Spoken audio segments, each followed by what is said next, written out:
This is americasdemocrats.org, the weekly netcast for stand-up Democrats. I'm your host, Jim Cuddy.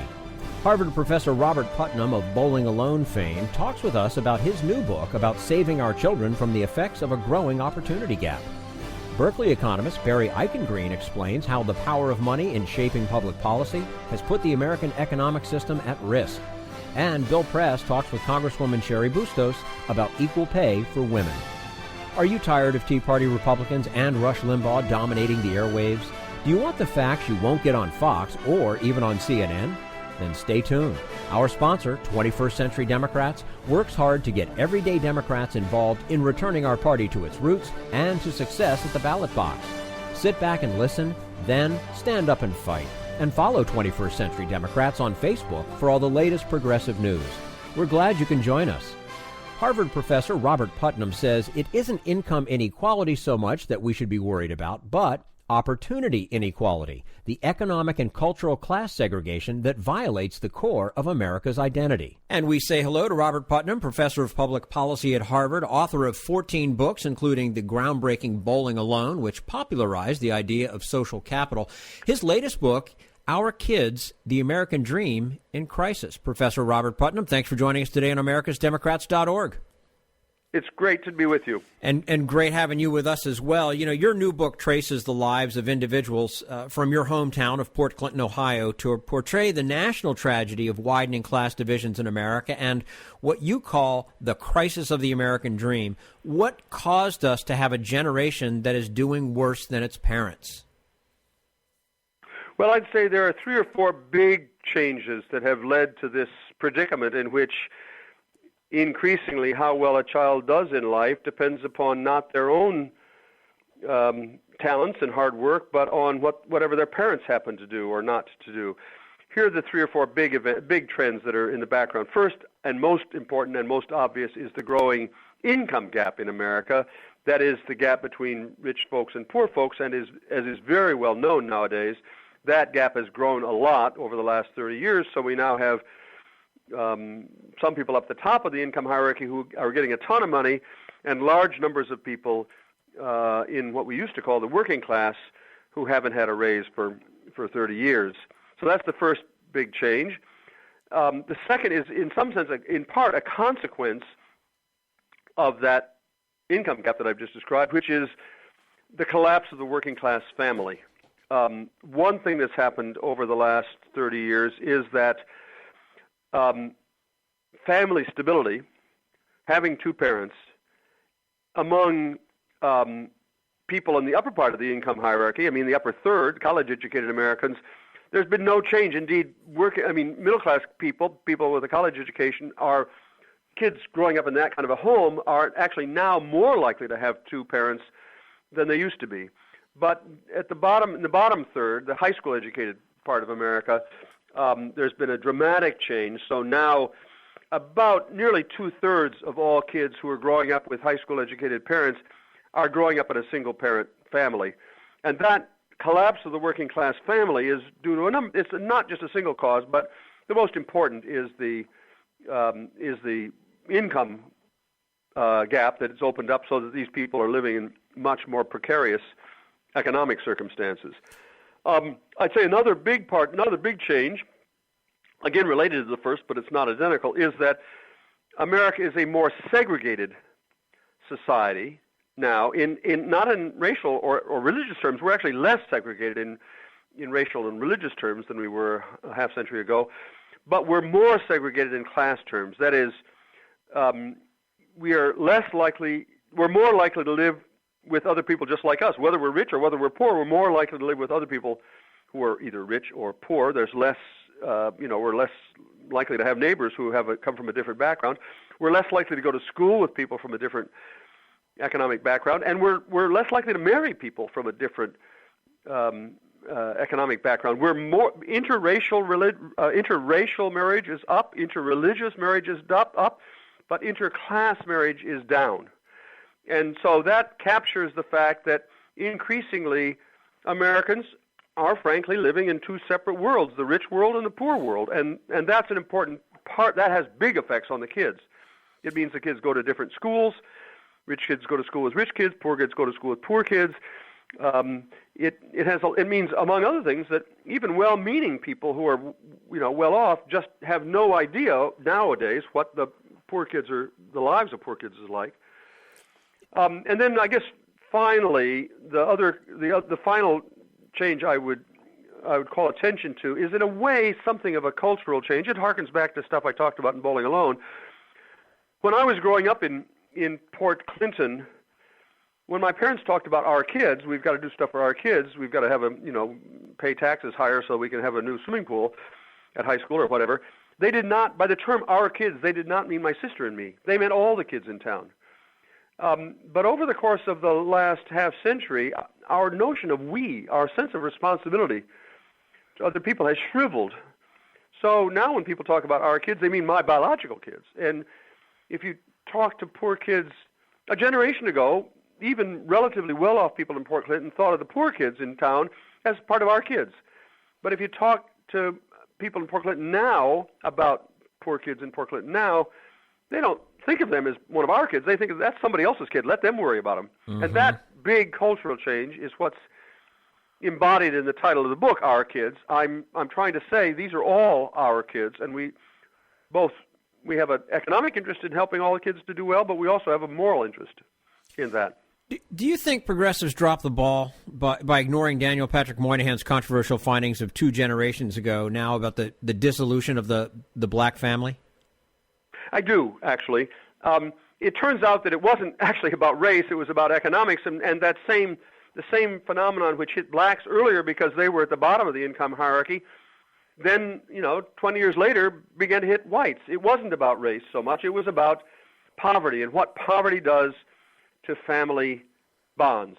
And by not just ignoring Pat Moynihan's findings, but denigrating his findings, dismissing his findings, we liberals, I think, kept ourselves from seeing one of the most important consequences of economic change, which is it was also undermining the family, and the family is really important. We should not be dismissive about the family. Being supportive of family values shouldn't be a monopoly of the right. It should be something people on the left also worry about. That is, family values meaning it's easier to raise a kid with 2 people in the household, and I guess even to be even more moral about it, if you're going to have kids, you've got to be prepared to. If you're going to produce kids, you've got to be prepared to take care of them, and I think that's an important factor that maybe liberals haven't mentioned enough. We're speaking with Robert Putnam, professor of public policy at Harvard, author of multiple books. His latest, Our Kids, The American Dream in Crisis. Is the trend toward more social stratification a problem that capitalism can solve, or is it inevitable under the economic conditions that have taken hold in the past 30 years? Well, can I say just one more thing about the issue of the family? Because I want to make sure that I've clarified what I said, what I meant to say.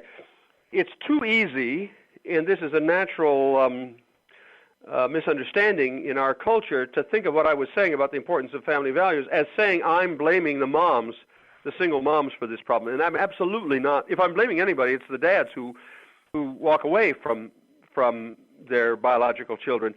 This is not the problem of the growing income gap.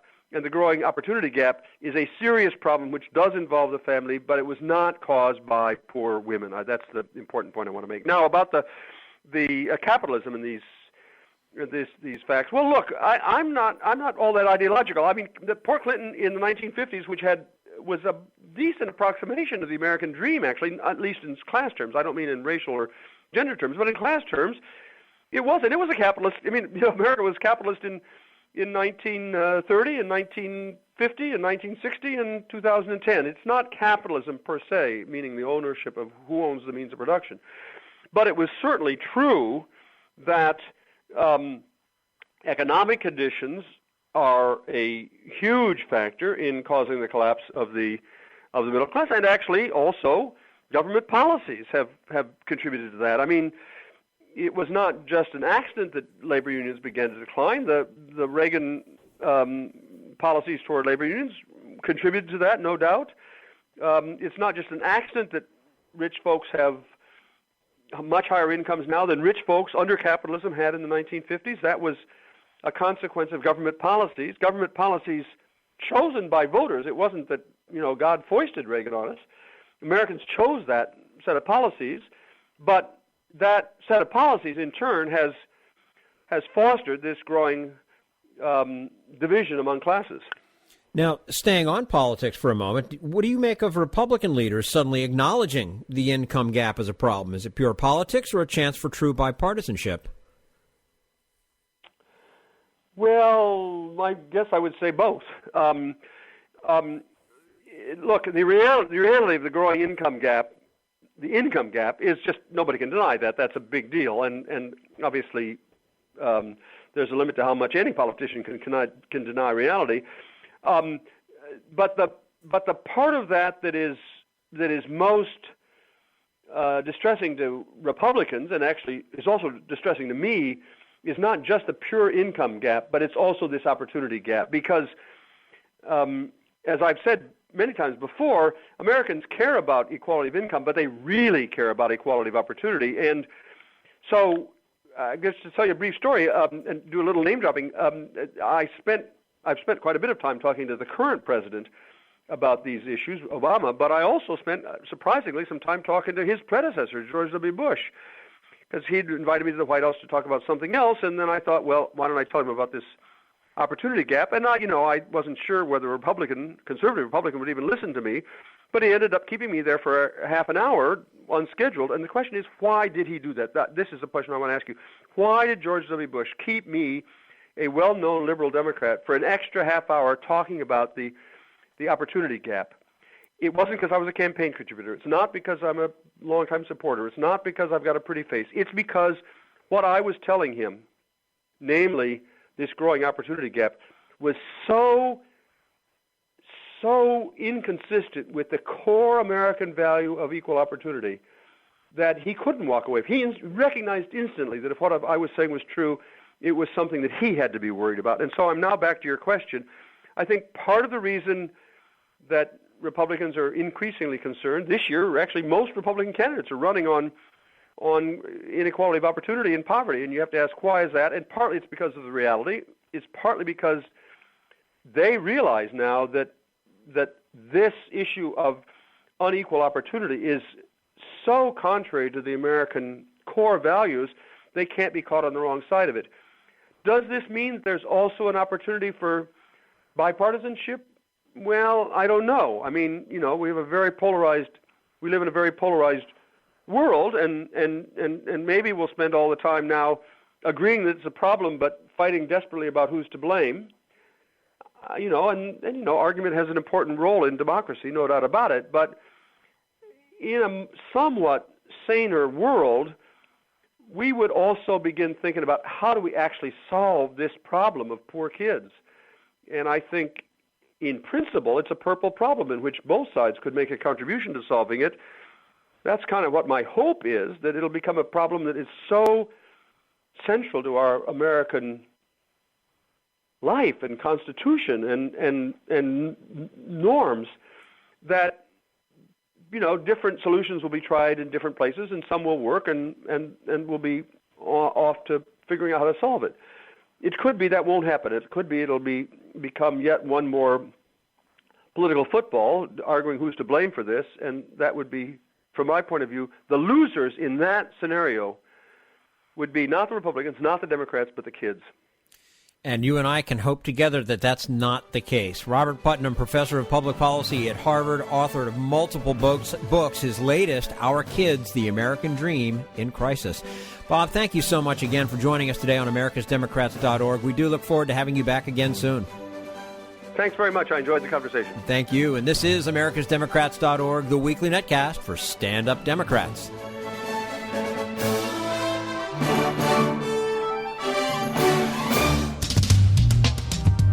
We want you to sit back and listen, but we need you to stand up and fight. Do you want to get involved and help get our party back to its roots and to success at the ballot box? You can make your contribution to Democrats for America's Future and help us keep this show going and to elect Democrats who will stand up for democratic principles. Go to americasdemocrats.org and click on Donate at the top of the page. This is americasdemocrats.org, the weekly netcast for Stand Up Democrats.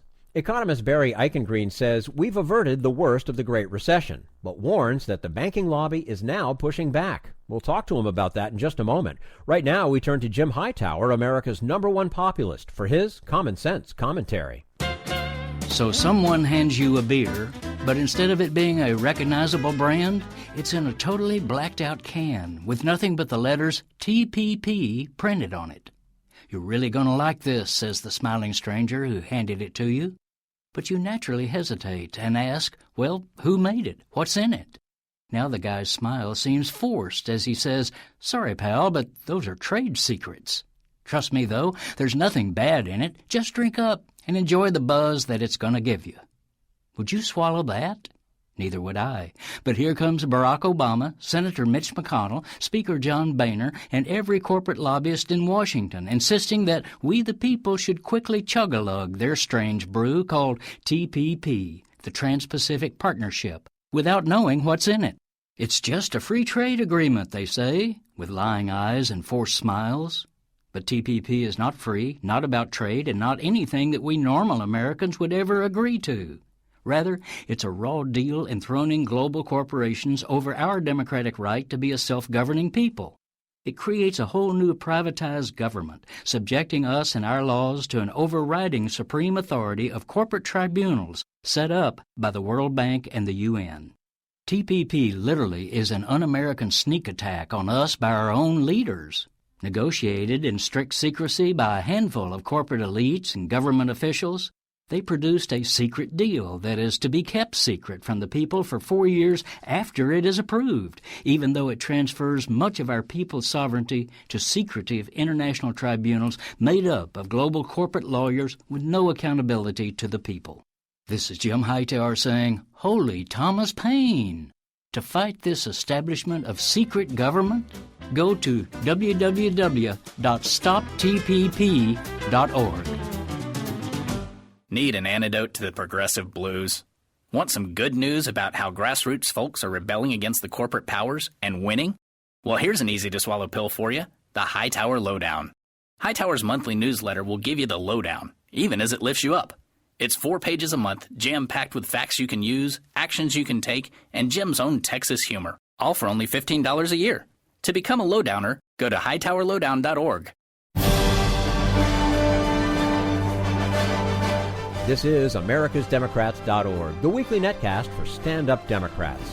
Some fairly weak new regulations on the banking industry after the Great Recession might limit future booms and busts, but Berkeley economist Barry Eichengreen says achieving financial stability is still a long way off. And we say hello to Barry Eichengreen, who's the George C. Pardee and Helen N. Pardee Professor of Economics and Professor of Political Science at the University of California, Berkeley, where he has taught since 1987.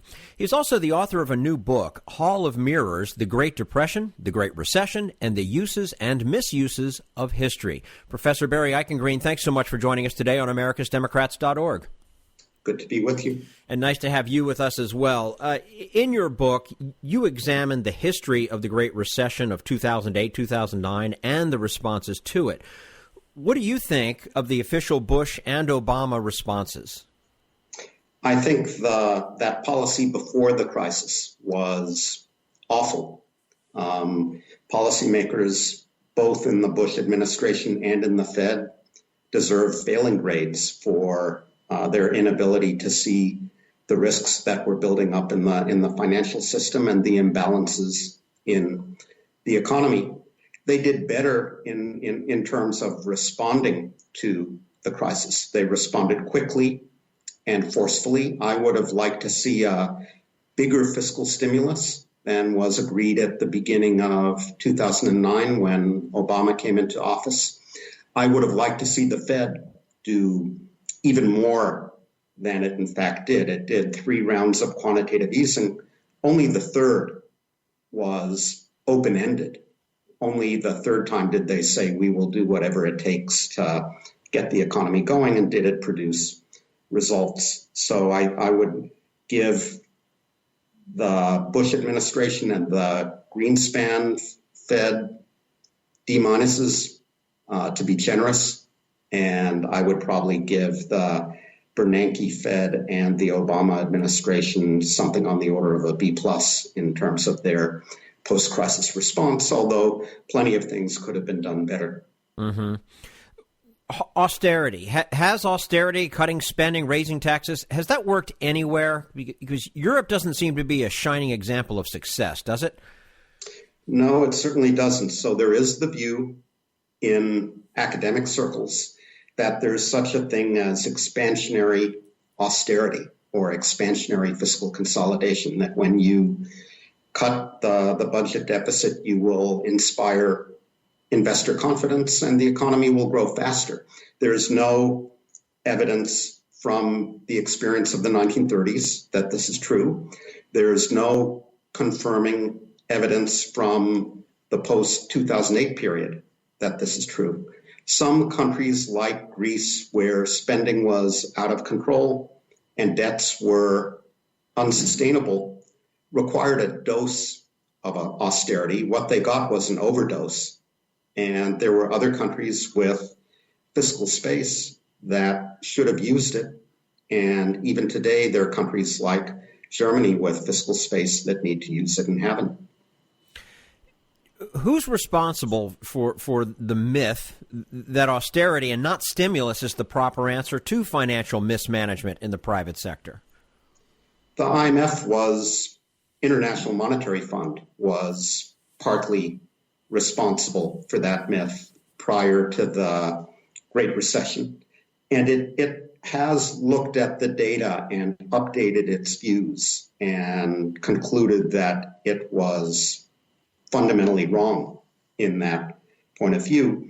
In Europe, the view that austerity should be economic policy goal number one is very much alive. It's very much alive in Berlin and at the European Commission in Brussels. There, is a strong ideology that we should have small government, and the way to get small government is by cutting spending at all cost, also in the United States. My view remains that in a downturn when private spending is collapsing, you need the government to step up with public spending to replace the private spending that has temporarily evaporated. And countries that did that in the Great Recession recovered better than countries that did not. We're speaking with Barry Eichengreen, professor of economics and professor of political science at the University of California, Berkeley. And his new book is Hall of Mirrors, The Great Depression, the Great Recession, and the Uses and Misuses of History. Did the U.S. recovery do better than the European one? And don't things seem to be a lot better now, just in the last few months especially? The U.S. has done better than Europe. We had a Great Recession. They had a double dip recession. Their economy headed down twice and may be headed now for a third dip. The European Central Bank did less to support the economy in the Great Recession than the Fed. The ECB concluded in 2010 that its work was done and started phasing out its unconventional policies. In 2011, it actually raised interest rates twice, even though Europe had double-digit inflation, and there was that hard right turn to austerity in Europe as well.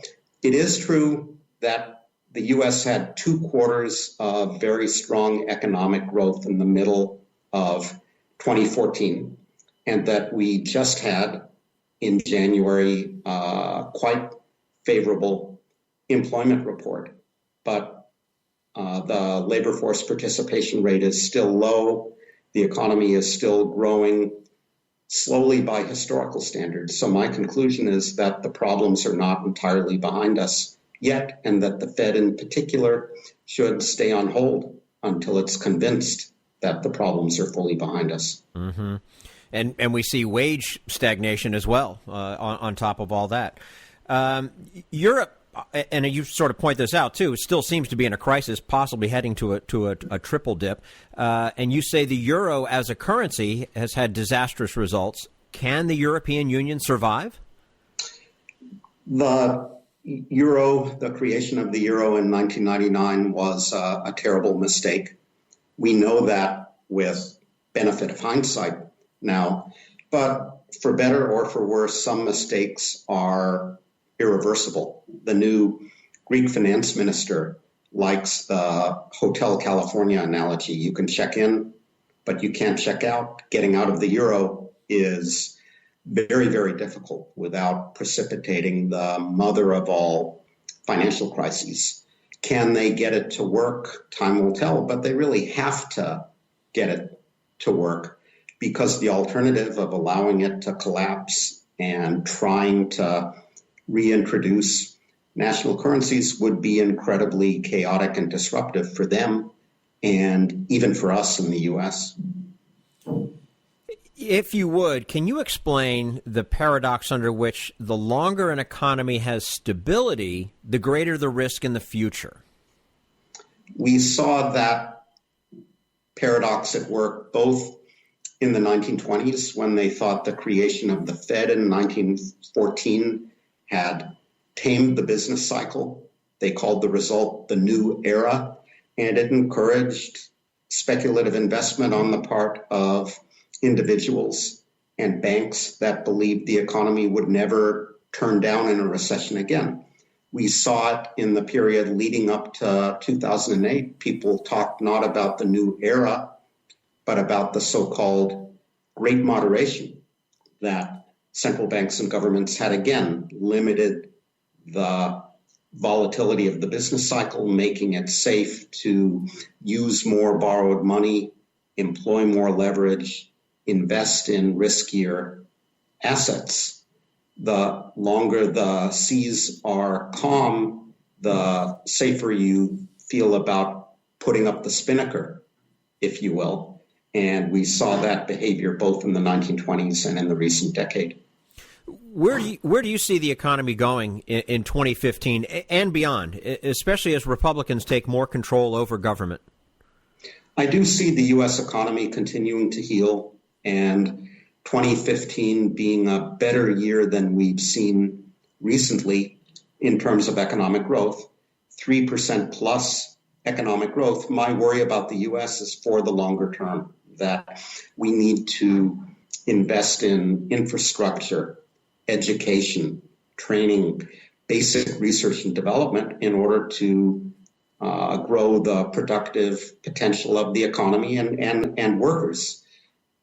The federal government is not in a position, given this Congress, to undertake those necessary investments. So even if the short term is relatively rosy, I think there are big unaddressed problems that we need to think more deeply about. Mm-hmm.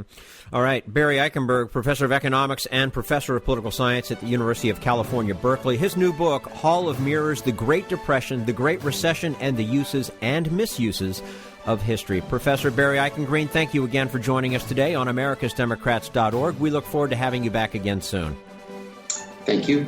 And this is americasdemocrats.org, the weekly netcast for stand-up Democrats.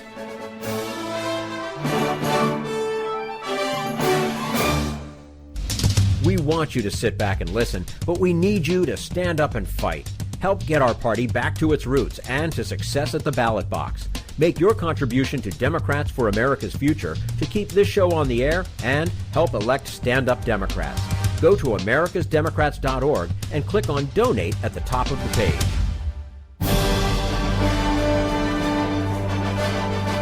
This is americasdemocrats.org, the weekly netcast for stand-up Democrats. And now, Bill Press and his guest, Congresswoman Cheri Bustos. You chose a different way to get a message across about equal pay, particularly for women, with an op-ed in The Hill, which caught our attention the other day.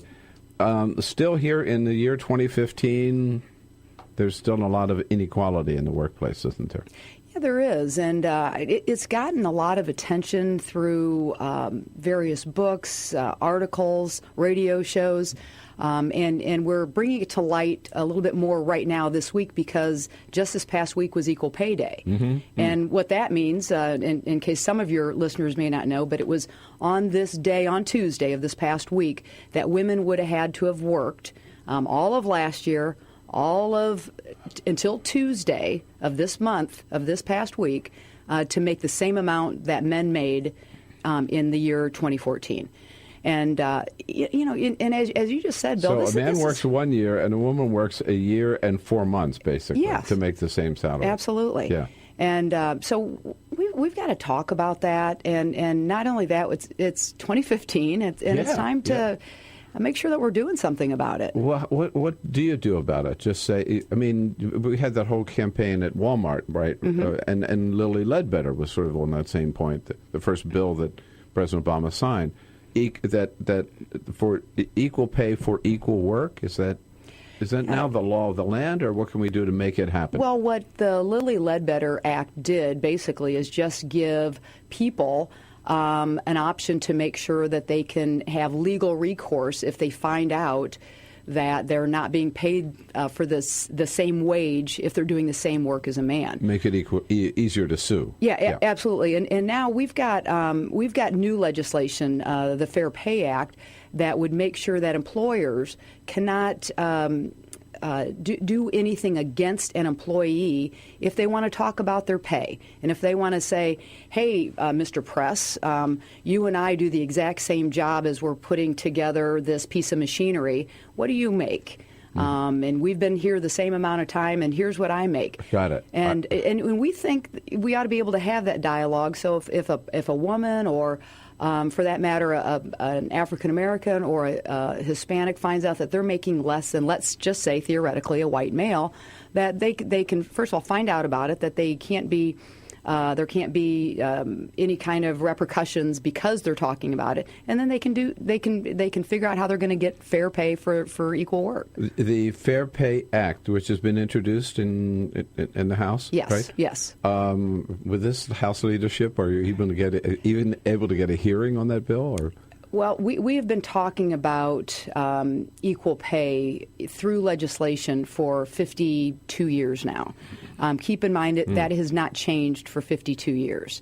And so right now we've got obviously a Republican-controlled House, a Republican-controlled Senate. Every single committee now is led by a Republican. I don't know if we're going to be able to move this forward, but I think it all starts with a dialogue and a national dialogue that I hope can pick up some steam here.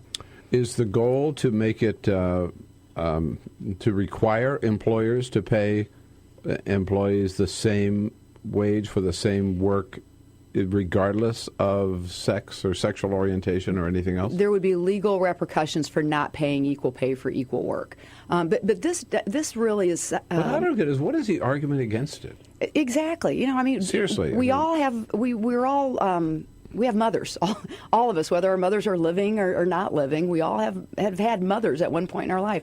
My husband and I have raised 3 sons, but we have a granddaughter. And we've got to just make sure that there's absolutely no discrimination, in my opinion, in any category. We ought to be paid. If we're doing the same work, we all ought to be paid the same. I guess the underlying falsehood here, right, is that women are not as important to the economy, right? Or that they're not the principal wage earners, or were not, right? I mean, at one time they were not, right? At one time. But boy, today things have certainly changed. But the practices of paying wages hasn't kept up with the changes. Yeah, and I'm guessing many people have these kind of stories. But when I grew up, we grew up probably when I was born, we would have been considered lower middle class. As time went on, we were probably upper middle class. But my mom didn't go to work until we were of school age, and she had been a social worker, stopped working when she started having my brother and my sister and me. And then, but for the most part, we were a single wage earner family growing up, and we could make ends meet. My family could. Well, then my husband and I cannot imagine that one of us would not have worked raising our 3 sons. I started out, as you pointed out, as in the newspaper business. I made $16,500 a year. I was a rookie cop reporter. My husband at the time, he was a rookie cop. He was making $17,000 a year. I am college educated. I have a master's degree, and I was working in a field that was very satisfactory to me. But we could not save anything, and we were to the point at one time where we had to sell a car in order to pay our bills. And but I'm lucky because I could find a way forward. I wanted to move forward in my career. But the women I want to make sure, and the families I want to make sure that we talk about and draw attention to are women who maybe don't have a path forward, can't see that path forward because we don't have paid sick leave. It's not mandated in a country like ours. We don't have so when you're giving birth, when you have to take maternity leave, in about 4 out of 10 cases, women don't have any kind of sick leave even to take time off after they've given birth. And that is unusual in a world that we live in today. Child care is not affordable if you're not making a good wage. Minimum wage workers are having to spend more than half of their income on child care. Wow. You can't swing it. No, and so with so many couples, it's important that both husband and wife, both be fully employed. And then there are so many women too who are single moms, right, Absolutely. raising their own families, and then yet not getting paid. Again, equal pay to what a man would work at. And this is what I see. My congressional district is in northwestern Illinois, 7,000 square miles. We have 3 somewhat more urban areas. You need a gyroscope to get around your district. Oh, it is. I'll tell you what, we put on the miles. We absolutely do. A lot of windshield time. But, these are women that I see all over who just, they need help either figuring out how are they going to afford child care. They have to send their kids to school when they're sick because they can't take time off to be with them. I have to ask you very quickly because I know I've got to run over to get back to the Hill and get back to work. Tammy Duckworth, yes, your colleague and a good friend of the program here, running for Senate in Illinois. How's it look? I'm very excited for her. I'm very excited for our state and what could be. 1 week into her announcement, her very first road trip was to my district. We took her to Rockford and then down to the Quad Cities, and she's very well received. She has one of the most compelling personal stories of anyone I have ever known. She's a fighter. Yeah, she really is, and a really good person. And so, it's great that you're helping her. I knew that you would. And great that you're leading the fight for equal pay on this bill. If people want to find out more about it, they can go to your website? Yes. Bustos, bustos.house.gov. Bustos.house.gov. That's it. Hey, Congresswoman, great to see you. Thanks for coming in today. Thank you, Bill. All right, well, let's get back to work for all the people of the United States, and particularly your district, 17th Congressional District of Illinois. That's all for americasdemocrats.org. Thank you to all who made today's show possible. Robert Putnam, Barry Eichengreen, and the entire Bill Press team. And thank you for listening. If you liked what you heard, please get involved in our efforts to keep this show going and to elect Democrats who are bringing the party back to its roots. Go to americasdemocrats.org and click on Donate at the top of the page. And be sure to find 21st Century Democrats on Facebook. For americasdemocrats.org, I'm your host, Jim Cuddy.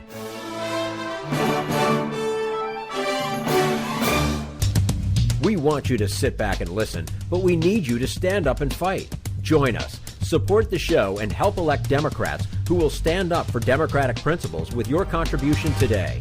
Go to americasdemocrats.org and click on Donate.